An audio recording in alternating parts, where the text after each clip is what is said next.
சீர்காழி அருகே செம்பதனிருப்பு கிராமத்தில் சுரங்க வழிப்பாதை கேட்டு கிராம மக்கள் சாலை மறியல் போராட்டம். 1 மணி நேர போக்குவரத்து பாதிப்பு. சீர்காழி அருகே விழுப்புரம் நாகை 4 வழிச்சாலை அமைக்கும் பணிகள் நடைபெற்று வருகின்றது.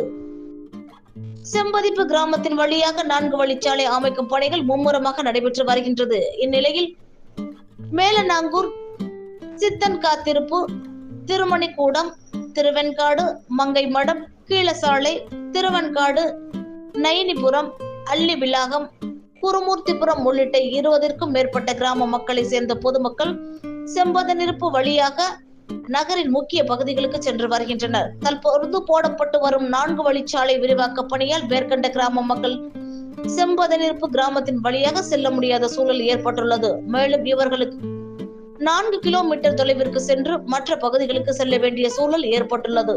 இது தொடர்பாக இக்கிராம மக்கள் மாவட்ட ஆட்சியரிடம் பலமுறை புகார் மனு அளித்துள்ளனர். இந்நிலையில் இன்று திடீரென மேற்கண்ட கிராமத்திற்கு செல்லும் பாதைகள் அடைக்கப்பட்டு மண்கள் கொட்டப்பட்டுள்ளது. இதனை அறிந்த கிராம மக்கள் பணிகளை தடுத்து நிறுத்தி தங்களது கிராமத்தில் இருந்து சீர்காழி நகர்ப்புறத்திற்கு செல்வதற்கு ஏதுவாக சுரங்கப்பாதை அமைத்து தர வேண்டும் என செம்பதனிருப்பு பகுதியில் திடீர் சாலை மறியலில் ஈடுபட்டனர். இதனை அறிந்த சீர்காழி வட்டாட்சியர் இளங்கோவன் சம்பவ இடத்திற்கு நேரில் வந்து அப்பகுதி மக்களிடம் பேச்சுவார்த்தையில் ஈடுபட்டார்.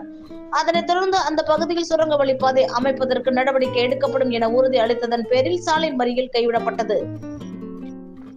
இதனால் சாலை மறியலில் ஈடுபட்ட கிராம மக்கள் போராட்டத்தை கைவிட்டு கலைந்து சென்றனர். இந்த சாலை மறியலால் சீர்காழி நாகப்பட்டினம் செல்லும் சாலையில் 1 மணி நேர போக்குவரத்து பாதிக்கப்பட்டது.